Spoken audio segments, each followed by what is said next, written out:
לעילוי נשמת יוסף בן זלדה בעזרת Hashem.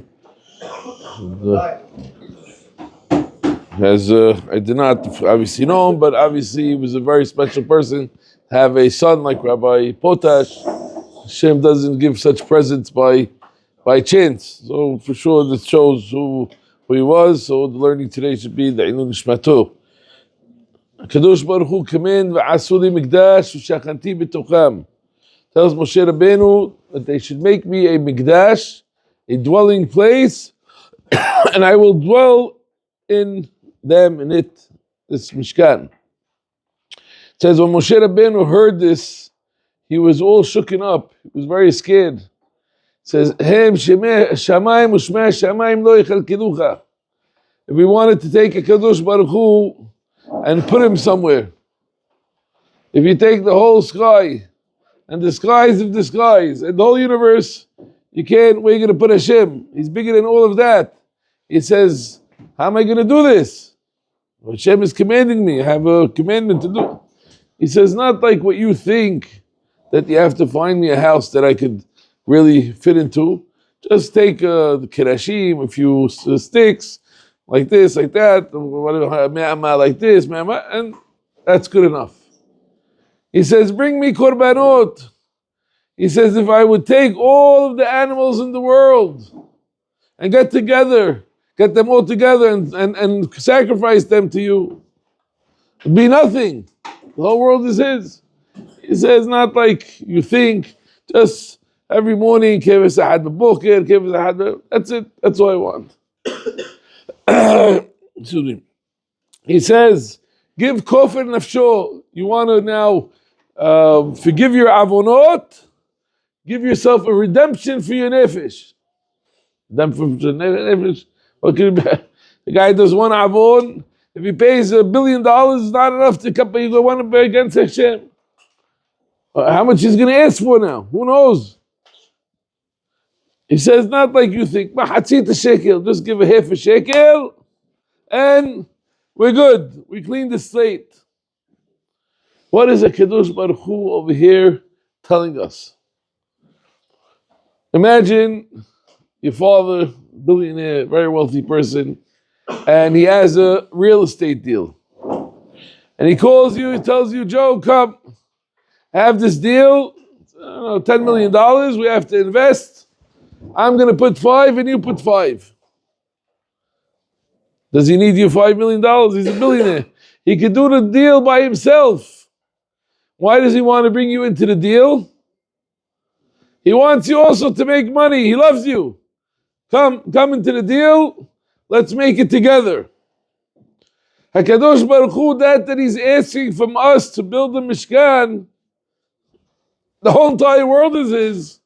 Why is he asking? Well, what does he need your Mishkan for? But he's asking you, he says, I want you to be part of this. I want you to feel that you are close to me, that you are doing, you're building the world, you're giving me a place to stay, that a person should feel good. What an unbelievable isteklut, what an outlook at Kadosh Baruch Hu, how much he loves us, that he's giving us this opportunity to do this. Which means, what is the avodat Hashem? What is asked from the Jew? What's asked from the Jew? Okay, learn the whole Torah. Save the world. What does Hashem want from us? The whole house, we said, bring the Mishkan. It's a joke. Doesn't need you.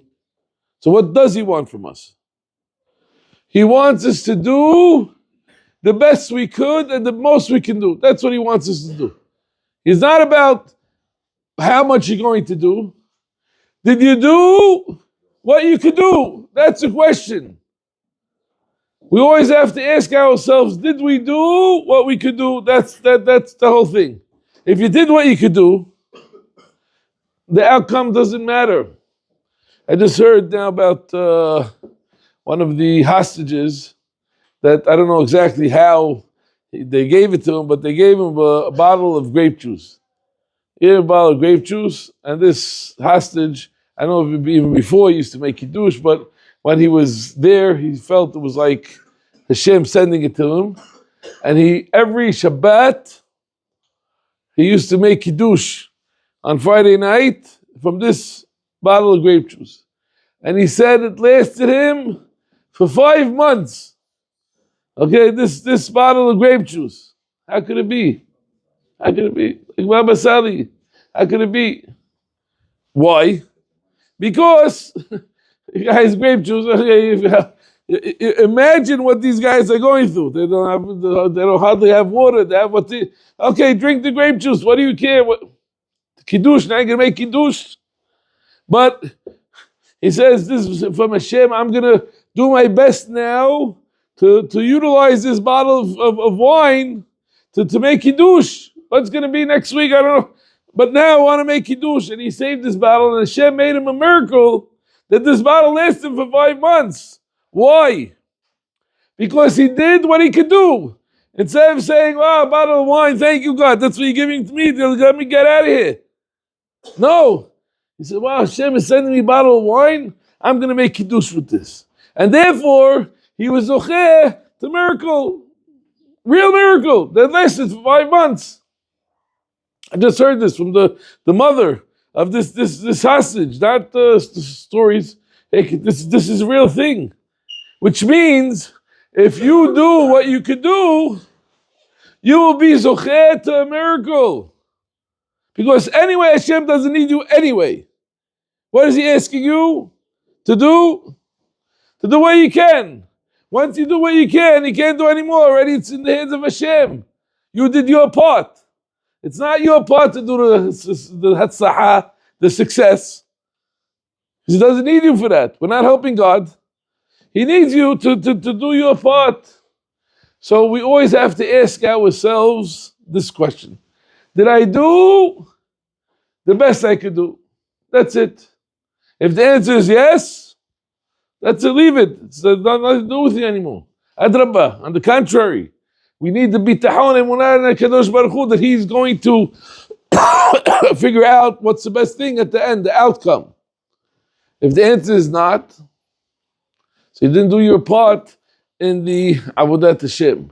Therefore, a person, let's say, says he sees that it's hard for him to learn. What should he ask himself? Did I try my best to learn? If you try your best to learn, Hashem already will help you. He'll open your mind, open your brain. But if you didn't, then you have nothing to ask for. You have no shot. So this is a very, very big musar of what HaKadosh Baruch Hu wants us. It wants from us in Avodat Hashem that we should just do our best. A lot of time the Yetzer Hara comes in.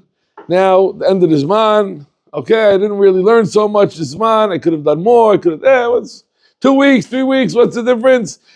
What's going to happen in 3 weeks? You don't know what could happen in 3 weeks. You don't know what could happen in 1 day. This is atzat yetzer to put us down. We'll have to say now, I have 3 weeks. Every day is worth millions. I'm going to make today my best day. And you will see all tremendous, tremendous miracles, ba'azat Hashem, that Hashem will open our hearts in the Torah, Yirat Shamayim. Rabbi Polak.